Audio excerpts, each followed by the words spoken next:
Hi everyone. Today we are going to look into Quickbooks and record a sale on credit transaction.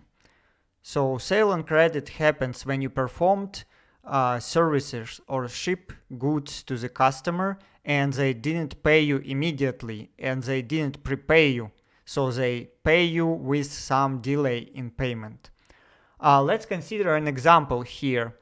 On September 1st, we sold 5,000 worth of services to a customer. Let's say we just signed a contract for these services. And on September 12th, the services were done by your subcontractor. And we will look into the sales part of the transaction right now.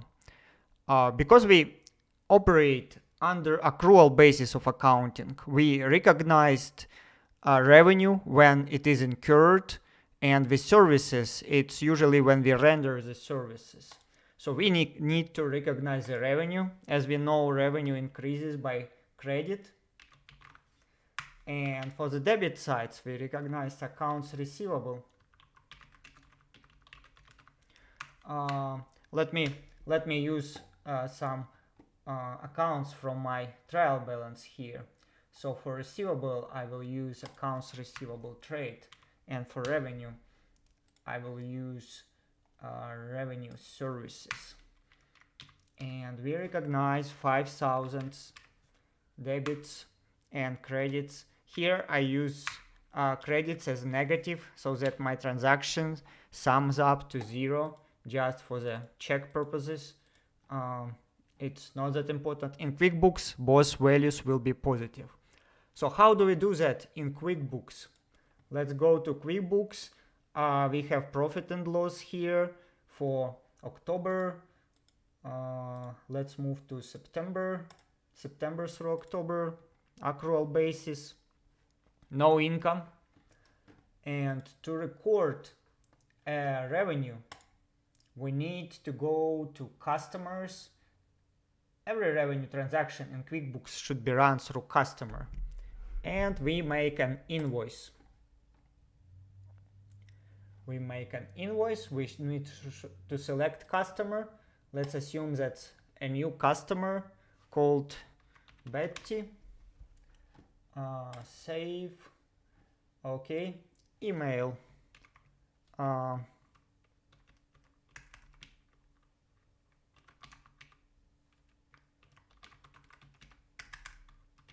I will enter my email here just to see if I will get that invoice.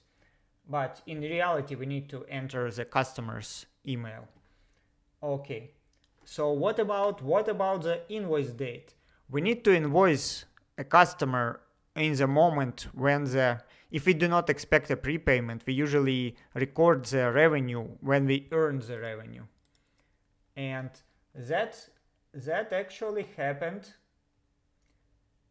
That actually happened on September 12th when the services were actually performed. Let's go here and let's pick up September 12th.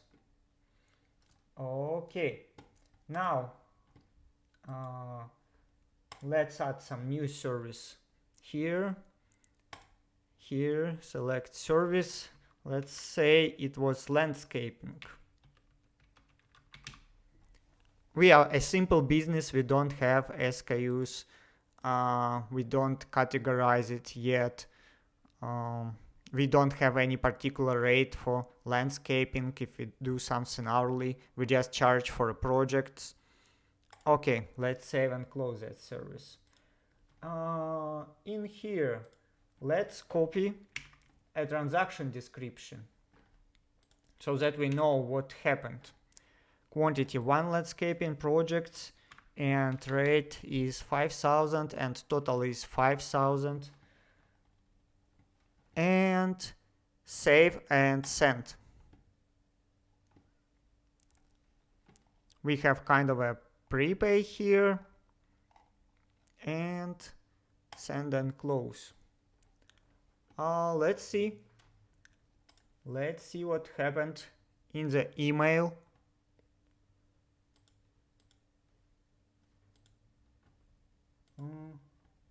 I only have my course emails here.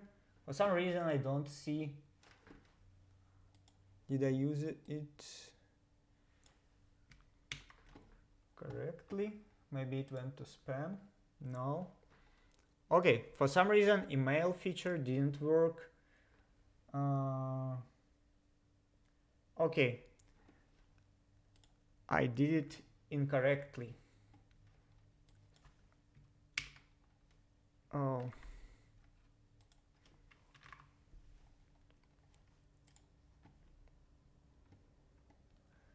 Okay, now we know why we didn't get an invoice. Okay, so let's see. In profit and loss now we have 5,000 in sales, and in balance sheet, let's go to the balance sheet.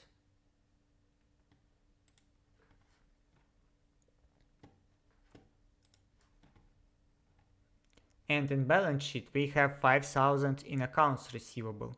So we basically posted that entry correctly. Thank you for your attention. Let's meet with other entries.